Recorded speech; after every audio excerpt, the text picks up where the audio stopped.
brilliant idea entered the room, and within minutes it's gone. Not because it was flawed, but because half the team was operating below their curious threshold, trapped in their own thoughts, unable to really listen and engage. That invisible line often determines whether your team creates brilliance or spirals into dysfunction. So let's talk about how to stay at and above the curious threshold to ensure success. The mood elevator, a model developed by Larry Sen, maps our emotional states from depressed at the bottom to grateful at the top. And the most critical insight it offers is the threshold at the curious and interested. That's the pivot point where everything changes. Think of it as being at the ground level in an elevator, neither up in the building nor down in the basement. We could go either way. Above that ground level, we experience three powerful categories of emotional states. The first is personal fulfillment, feelings like gratitude, hope, appreciation, and even humor. These aren't just good vibes, they create intrinsic motivation. People in this space don't just get things done, they bring purpose and energy to the work that they do, and they get real satisfaction out of doing it. Next are the value creation states: wise, creative, and resourceful. This is where innovation lives. Teams here don't just solve problems, they see opportunities others miss. They develop solutions that delight customers and move the business further. And then we have the enabler states: flexible and patient. These act like bridges, helping teams stay adaptable and giving space for ideas to form.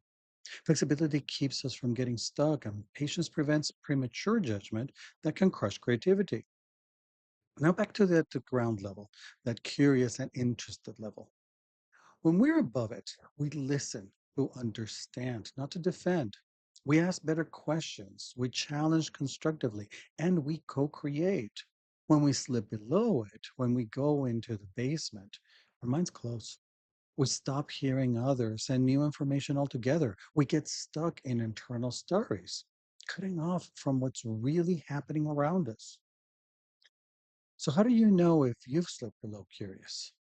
Look for the cues: physical tension, shallow breathing, short or snippy replies, that urge to interrupt, that feeling of here we go again. Those are your signals. And how do we avoid falling to the basement? Try simple things like pause. Ask yourself, what am I missing? Or what else might be true? Take a breath, step away for a few minutes if you need to. Give yourself space to reset. Often, it's enough to reset, to get a new hold of your perspective. Let's take a close look at the basement. What happens when we dip below the curious level? Mirroring the upper levels and the mood elevator lower levels, everything reverses. So, first we come to the warning signs: impatience and worry. These emotions don't crash the system, but they do flash the check engine light. Ignore them, and you start slipping into the performance blockers: irritation, defensiveness, judgment, self righteousness, even anger. In this zone, collaboration dies. Not because people are hard to work with, but because they're no longer truly present. We may be in the room physically, but we're mentally checked out. We're trapped.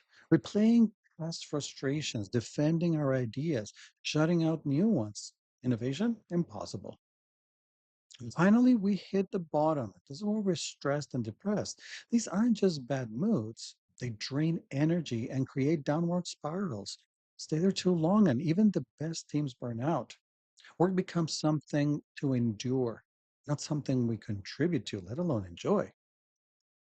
And now, add AI to the mix. AI moves fast, crushes data, and surfaces insights. It doesn't feel. If your team is below curious, they might misread, misapply, or mistrust the AI's output. Worse, they might feed biased assumptions into systems that then scale that bias. Staying above curious isn't just about having better meetings, it's about creating the emotional intelligence required to guide AI with wisdom, not just efficiency. So, how do you use this starting today? Introduce the curious threshold to your team. Normalize checking in. Are we above curious? Not to blame, to reset. Create a team signal, something anyone can use when emotions are starting to drop, and make it okay to take 5 minutes to recover. This isn't about forced positivity, it's about sustaining openness. The highest performing teams aren't the ones that never fall below curious. They're the ones that recognize it fast and recover with intention. Because above curious is where the breakthroughs happen. That's where creativity lives. That's where your team stops reacting and starts building something meaningful. So, are you ready to give it a try? So, let us know in the comments. And if you'd like to learn more about why toxic workplaces are hurting your bottom line, pick one of these. We'll be happy to tell you all about it.